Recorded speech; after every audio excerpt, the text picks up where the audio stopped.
Eu cred că în societate, noi cu toții am putea trăi mai bine dacă am urca pur și simplu o treaptă, dacă n-am mai claxonat ca nebunii în trafic, dacă nu ne-am mai judecat unii pe alții, dacă am lăsat fiecare persoană să se manifeste așa cum vor ei, fără să-i judecăm, că ăla e așa, că ăla e așa, că ăla a ales medicină, că ăla vrea să facă actor și așa mai departe. Adică să dăm la o parte condiționările sociale. Credința ce ar putea să mai conțină în Gândește diferit? Tot în 8 cuvinte? În 4. În 4 cuvinte. Sunt 5. Iale. Nu, de fapt sunt 4. Nu te da bătut, te da bătut. Nu te da bătut, nu te da bătut. Dragii mei prieteni, bine v-am găsit la o emisiune pe care o fac cumva surpriză, pentru că Radu aici de față nu știe despre ce o să dezbatem și despre ce o să punem în valoare, ceea ce a strâns și el, ceea ce am strâns și eu, dar mai ales proiectul pe care el îl desfășoară cu multă ambiție, cu multă voință, cu multă disciplină.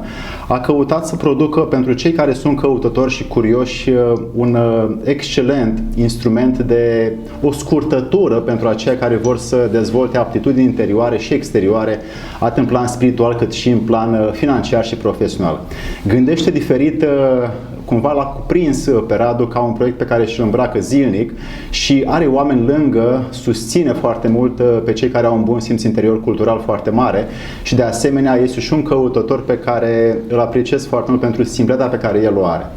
Radu, în această mică emisiune pe care o să o facem, aproximativ 25 de minute, o să am rugămintea să ne spui cum vrei tu, cum îți vine ție, pentru că el nu știe subiectul, acum o să-i spun, 5 atribute ale unui om care ajunge să gândească diferit.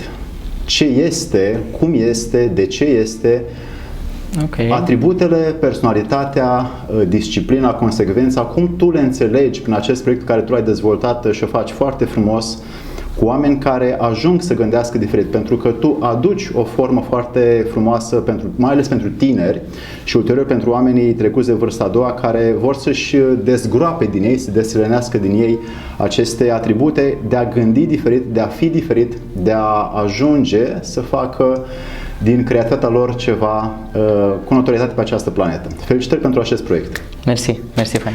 Așadar, cele 5 atribute, cum le-ai gândit tu, cum le-ai dezvoltat tu, încât să le putem condensa în această emisiune pentru oamenii care vor să ajungă să te cunoască și să știe ce faci tu, de ce, cum și ce standarde ar trebui să aibă ca să ajungă lângă tine. Ok, trebuie să fac o mică paranteză cumva înainte și să zic că eu o perioadă foarte lungă de timp a fost un clinch în creierul meu cu ideea asta de a gândi diferit. Dom'le, nu e un trend să vrei să gândești diferit sau ce se întâmplă? Și de asta trebuie să le explic. Ideea și manifestul ăsta interior al meu de a gândi diferit este de fapt de a-ți găsi fericirea în viață și a nu mai merge după tiparele societății care de altfel s-au dovedit a fi nefolositoare și că au dat kicks și educația formală și toate lucrurile în direcția socială. Și am zis că Gândește diferit să fie de fapt o cale spre bunăstare financiară, bunăstare fizică, bunăstare emoțională și mentală. Așa. Și cumva dacă ar fi să definesc cele 5 atribute când vine vorba de succes și de a gândi diferit și de a ieși un pic din turmă, așa cum zic eu, cred că în primul rând este credința. Și ăsta ar fi 1. Da, ăsta ar fi 1, dar chiar pe locul 1. Credința că cu adevărat poți avea o viață fericită, poți avea o viață împlinită, poți să ajungi în punctul ăla de fericire, chiar dacă mai sunt sincope, căci traseul vieții nu poate să fie unul așa drept înainte, dar să crezi în interiorul tău, băi, cred că e posibil, cred că eu pot să am o viață fericită, cred că pot să am și bani, cred că pot să fiu și sănătos, cred că pot să le am pe toate. Și atunci când omul ajunge la suferința aceea, la boală fizică, la deznădejde, la lipsa de salariu, la lipsa de job, cum își găsește fericirea? Prin atributele acestui Gândește diferit. Noi cumva ne dorim ca oamenii să urce un nivel prin intermediul platformei, adică ne dorim ca el să treacă din punctul în care e acum pe următoarea treaptă. Nu vrem să-i facem pe oameni savanți, nu căutăm genii ale planetei și așa mai departe, pur și simplu ne dorim să impactăm o masă mare de oameni care să-și ridice nivelul și odată cu nivelul ăsta de conștiință comun să reușim un pic toți, știi, să ne ridicăm din... De ce vreau asta? De ce ai ajuns să vrei asta? Am ajuns să vreau asta pentru că îmi doresc să contribui cu ceva, pentru că în interiorul meu simt că pot să schimb ceva. Nu știu dacă e un false belief, să zic așa, sau dacă mi-am luat eu filmul ăsta prea accelerat, dar eu chiar simt treaba asta. Și ar fi o fericire pentru tine dacă oamenii nu te-ar urma pe tine? Eu nu-mi doresc ca oamenii să mă urmeze pe mine, ăsta e motivul pentru care în platformă există 40 și ceva de teacher și de traineri. Dacă rezonează cu ce spun eu să mă urmeze, dacă nu, nu e nicio problemă, eu nu mă supăr, să-i urmeze pe restul sau pe alții care au mentalitatea apropiată de mentalitatea lor. Important este să meargă în trendul evoluției, din punctul meu de vedere. Deci tu ca contributor vrei să susții și să impactezi un număr mare de oameni ca și aceștia să ajungă la un nivel mai mare pentru ce? Pentru o bunăstare generală. Ce? Eu cred că în societate, noi cu toții am putea trăi mai bine dacă am urcat pur și simplu o treaptă, dacă n-am mai claxonat ca nebunii în trafic, dacă nu ne-am mai judecat unii pe alții, dacă dacă am lăsat fiecare persoană să se manifeste așa cum vor ei, fără să-i judecăm, că ăla e așa, că ăla e așa, că ăla a ales medicină, că ăla vrea să facă actor și așa mai departe. Adică să dăm la o parte condiționările sociale. Și condiția prima de a avea această gândire diferită este credința. Cred că este credința, da. Pentru mine e credința să crezi că poți să ajungi în punctul ăla, da. Bine, poți să definești hai să spun în 8 cuvinte care ar fi scurtătura de a fi credincios în gândește diferit? Scurtătura de a fi credincios în gândește diferit în 8 cuvinte. Da. Cred că s-ar traduce Scurt. consecvență zi de zi. Consecvență zi de zi. 4. Bravo. În ce? În evoluție. În evoluție. În căutare, de fapt. Cum măsoară că ai evoluat? Exemplu. Dacă tu nu te înțelegeai cu nevasta ta ieri și astăzi împreună v-ați uitat la un curs care dezbate stilurile de atașament și ați înțeles, stai că tu ești așa, eu sunt așa, ok, deci tu de asta ieri mi-ai spus nu știu ce și eu de asta astăzi m-am enervat pe tine. Ăla, din punctul meu de vedere, este un prag evolutiv. Această conștientizare spui că ar ajuta să ajungi să gândești diferit, da, mai benefic pentru fiecare dintre noi. Clar, da. Bun, credința cam ce ar mai putea să conțină în gândește diferit? Credința ce ar putea să mai conțină în gândește diferit? Tot în 8 cuvinte? În 4. În 4 cuvinte. Sunt 5. Iale. Nu, de fapt sunt 4. Nu te da bătut, te da bătut. Nu te da bătut, nu te da bătut. Consider că e ca și atunci când faci sport. Dacă te duci o săptămână la sală și te uiți în oglindă, cu siguranță nu o să fii Adonis. Dacă te duci 2 săptămâni, dacă te duci 3 săptămâni, dacă te duci 4, dacă te duci 2 luni, dacă te duci jumătate de an, te uiți în oglindă și zici, oh my god, stai un pic, că deja lucrurile se văd. Consider că asta se întâmplă și cu educația. Nu o să te schimbe un curs, o să te schimbe foarte puțin, poate o să-ți dea o stare de bine, poate. Dar dacă chestia asta este repetitivă și există un ciclu prin care tu faci lucrurile respective, cu siguranță la un moment dat vei vedea niște rezultate uimitoare. Pe scurt, cum legi divinitatea de credință în gândește diferit? Eu consider că proiectul pe care l-am făcut e așa, are o viziune holistică, pentru că am ajuns la concluzia astăzi, 28 de ani, Radu Constantin, încercând să fiu foarte determinat, foarte muncitor, foarte bătăios, toate lucrurile adunate, am ajuns la concluzia că dacă nu ești bine personal, evoluția ta profesională va scârți mereu o să ai sincope, mereu o să dai cu capul de pereți, de garduri, de prag, de tot ce vrei tu. În momentul în care, din punct de vedere personal, ești bine și fragmentezi și personalul în 2 arii, consider că de acolo poate să înceapă o evoluție cu adevărat. Când astea 2 paliere, cumva, când astea 2 verticale sunt îndeplinite simultan. Așa. Și în zona personală eu definesc odată zona de divinitate, pentru că în momentul în care ți se rupe legătura cu divinitatea nu prea mai știi ce se mai întâmplă, atingi niște milestone-uri în viața ta și după aia te plictisești de ele și le vrei pe următoarele, vrei o casă mare, ți-ai o casă mare, zici ok, asta e casa mare, mișto, 2 luni, fain, după aia te obișnuiești, devine normalitate. Odată consider că aria asta divină este foarte importantă și trebuie hrănită, pot să spun și cum o hrănesc eu, și mai este partea cealaltă în care pur și simplu trebuie să te înveți să act in society, adică să joci în societate, pe planeta Pământ. La urma urmei că e un joc în care sunt mai multe personaje și să vedem care sunt regulile alea în care noi putem să conviețuim bine între noi, eu te ajut pe tine, tu l-ajuți pe celălalt și așa mai departe. Bun, al doilea atribut în gândește diferit. Ce ar trebui un om să caute sau să fie sau să ajungă să fie ca să ajungă să gândească diferit? Cred că perseverența, cea mai denumit și un pic mai devreme. Deci credința, perseverența, da. Consider că fără perseverență cumva mai devreme sau mai târziu te lași, chiar dacă vezi rezultate. Pentru tinerii care aud peste tot voință, motivație, constanță, disciplină, perseverență, da. Care e atributul zilnic de mindset emoțional și ce fel de trup trebuie să aibă un om, câtă energie să aibă în el ca să ajungă să dețină această titulatură de perseverent? Cred că asta diferă de la individ la individ. Ce ai definit tu în mindset-ul interior ca perseverent? În mindset-ul meu sau în mindset-ul general colectiv? Din cunoașterea și experiența ta. În mindset-ul meu, perseverent înseamnă ca atunci când nu ai chef să faci, totuși să faci. Indiferent cât de puțin faci. De exemplu, într-o zi nu ai chef să te duci la sală. Ok, dacă nu sunt considerente fizice, gen te doare, nu poți să mergi, ți-e rău, vomiți. Da, nu ai cum să mergi deloc, efectiv, din punct de vedere fizic, dar dacă ajungi la concluzia că e doar o stare de lene, du-te până la sală. Puneți doar un mic milestone în cap. Ok, n-am chef. Înțeleg, nu am chef astăzi. Se întâmplă, mi se întâmplă și mie, se întâmplă tuturor. Dar hai totuși să mă duc până acolo. Nu știu ce o să fac acolo. Mă duc până acolo să văd. Mă schimb într-o sală. Ce o să fac? O să stau și o să mă uit pe pereți? Probabil o să mă apuc de făcut 2-3 aparate. Bun. Perseverent este și un om care trudește pentru ceilalți? Dacă asta îi aduce și lui beneficii, da. Consider că a fi doar... face asta. Da.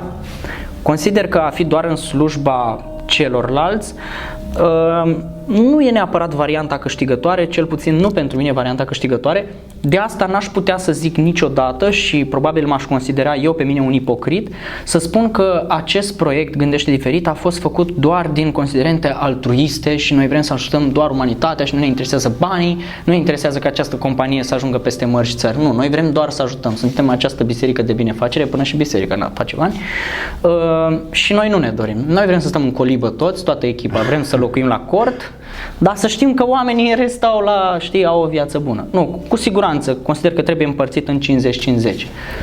Bun. Al treilea atribut, pe lângă credință și perseverență, al unui om care gândește diferit. Pe lângă credință și perseverență... Da. Ce este acum? Ce-ți vine acum? O atitudine pozitivă. Pozitivismul. Da, pozitivismul.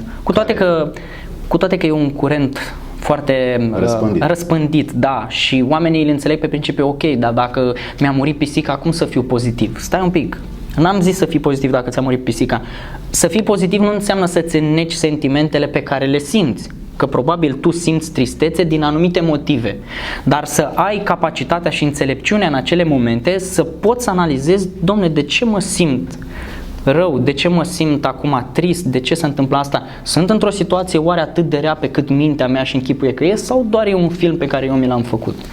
Dar eu, uite, pot să-ți spun că fiind o persoană mai bipolară, ai și tu momentele tale. Am și eu momentele mele, da, mă trezesc cu excese de tristețe nejustificate.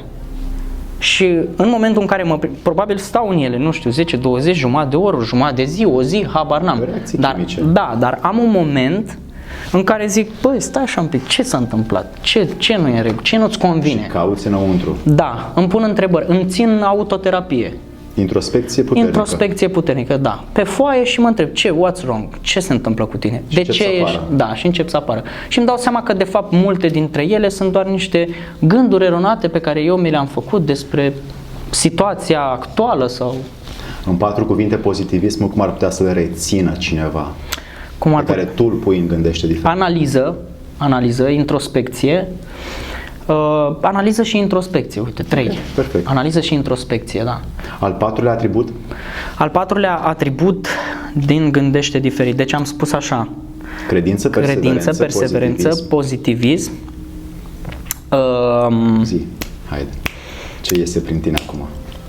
Risc, dar pe principiul de curaj. Risc. Da, curaj.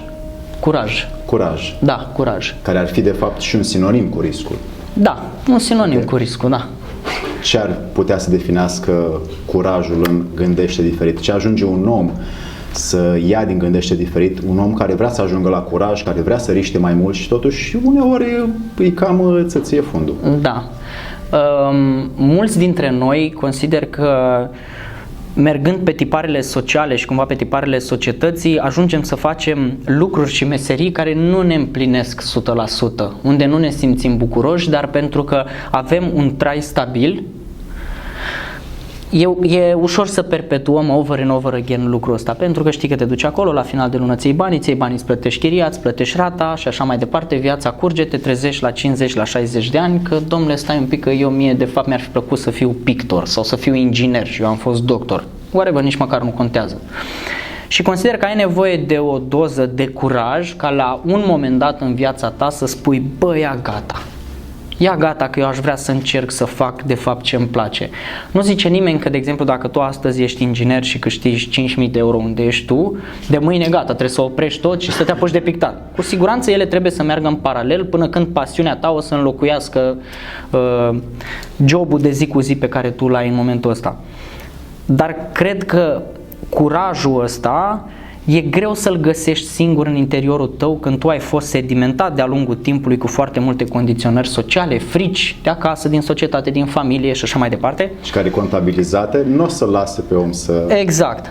Și mi-ar plăcea ca prin proiectul ăsta, ca prin platforma asta să fie un atât, că practic omul de atât are nevoie, că el știe ce să facă în continuare. Fiecare om în interiorul lui știe calea pe care ar trebui să o urmeze din punctul meu de vedere. Trebuie doar să-l iei un pic și să-i zici ok, te-ai uitat încolo, hai un pic, uită-te și încolo. Și el în momentul ăla să aibă o revelație și să zică da mă, uite că aș putea să fac și asta, uite că au mai făcut și ăla, ia să încerc și eu. Și o să aibă referințe din platformă, da, pe care o să vadă că la ăștia a mers, uite cum au ajuns, pașii, etapele, prin ce sacrificii au ajuns și au reușit. Și nu doar atât, pe principiu de, nu știu, poate în momentul ăsta ești angajat, da, și îți dorești să-ți deschizi tu un mic business. Nu știi poate de unde să începi. Și noi ne dorim să punem la dispoziție toate resursele astfel încât să poți să începi corect și frica aia, panica aia să fie cumva înlocuită cu curajul de da mă, uite, gata, am înțeles, deci așa trebuie să fac, așa trebuie să-mi gândesc strategie, hai că parcă nu e atât de rău. Și dacă îi strângi pe acești oameni pe care tu i-ai pe platformă și îi poziționezi să-l ajute pe un om care pe platformă să aibă acest șut în fund de a decide și de a risca? Ai putea să faci asta? Ne dorim, da, să facem și ideea de comunitate, dar în interiorul platformei, fără să facem grupuri de Facebook, sigur, obositele grupuri de Facebook, cum le zic eu, ne dorim să facem grupuri suport pe niveluri de interes. Adică dacă tu ești interesat de zona de business, să existe doar oameni care sunt interesați de zona de business, să nu vină cineva din categoria health and lifestyle, știi, care să zică de fapt ar trebui să mănânci corect ca să deschizi un business, știi? Să nu aibă legătură. Pur și simplu doar oamenii care sunt orientați în zona respectivă și care ar putea să-i dea o expertiză omului. Sau curaj, sau poate sunt doi oameni care își doresc să facă același lucru fără să fie împinși de un om care deja a făcut. Pur și simplu să se aciuiască, cum zic eu, între ghilimele, ei doi și să înceapă să facă treaba asta. Și acest risc consider sau știi mai degrabă că este esențial pentru un om care trebuie să ajungă să gândească diferit, corect? Da, clar. Curajul și riscul sunt așa frați pe care tu trebuie să iei de mână și trebuie să-ți asumi că cumva despre asta e vorba. Eu am și un motto așa pe care îl răspândesc peste tot, că Dumnezeu merge de mână cu o inimă curajoasă. De fiecare dată zic că mintea încearcă să lucreze cu date exacte și cu date fixe și în lipsa datelor fixe intră panica în tine.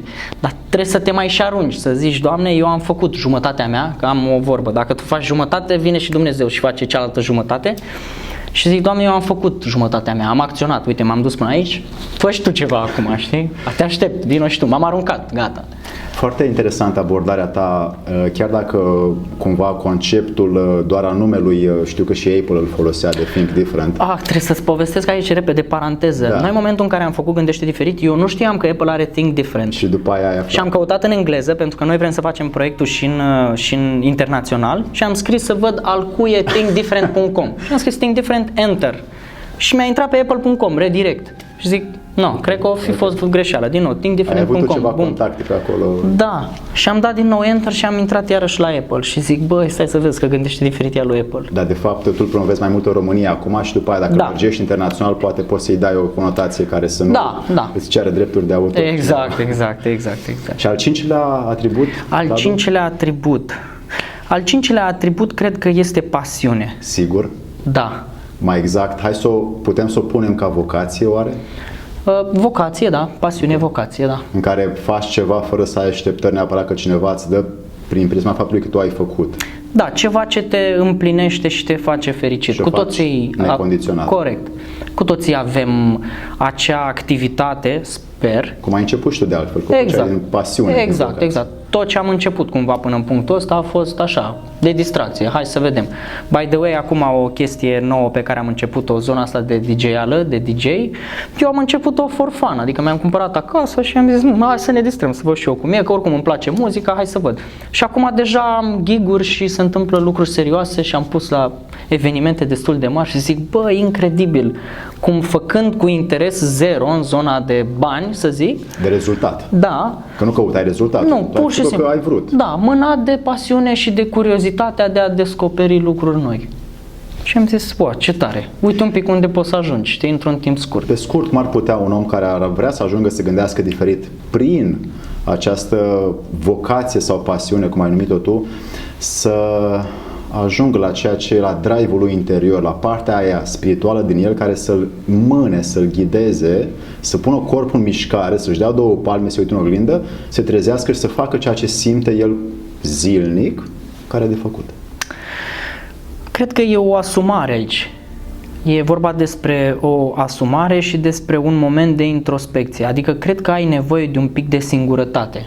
Ai nevoie să lași un pic la o parte telefonul, să lași un pic la o parte social media, să lași televizorul, să lași familia, poate un pic la o parte. Fenomenal asta, bravo. Și să te pui într-o cameră, într-o cabană, la munte, la unde vrei tu și să stai un pic acolo. Ca să vezi de fapt, să te asculți un pic pe tine. Poate părea probabil dureros pentru mulți oameni și poate mulți oameni sunt cumva speriați de ideea de a sta singuri, izolați, dar vorbesc din experiență că în momentele respective ai parte de cele mai puternice introspecții. Și chiar dacă familia, poate copiii sau cei din jurul tău o să spună, băi, ce faci acolo, de ce pleci singur la munte să stai o săptămână sau la mănăstire, când se ducea Arghezi și Creangă și stăteau acolo în sihăstria aia și scriau niște lucruri care au schimbat România acelor vremuri. Cam așa, dar e foarte bună ideea ta și mulțumesc foarte mult pentru cum ai pus-o. Da, renunțatul la social media, de fapt, pentru mine este un statut de a renunța la ce fac ceilalți către ceea ce am eu în mine, să depun efortul să ajung să fac prin Gândește Diferit sau prin ceea ce simte fiecare. Acum, cum ai completa ca o chintesență sau ca așa o concluzie Gândește Diferit, unde poate să-l ducă pe om? Cum măsoară că îi ajunge sau a ajuns să fie diferit? Eu îmi doresc ca acest proiect să fie ca o extensie a unei persoane în mai multe puncte ale vieții lui.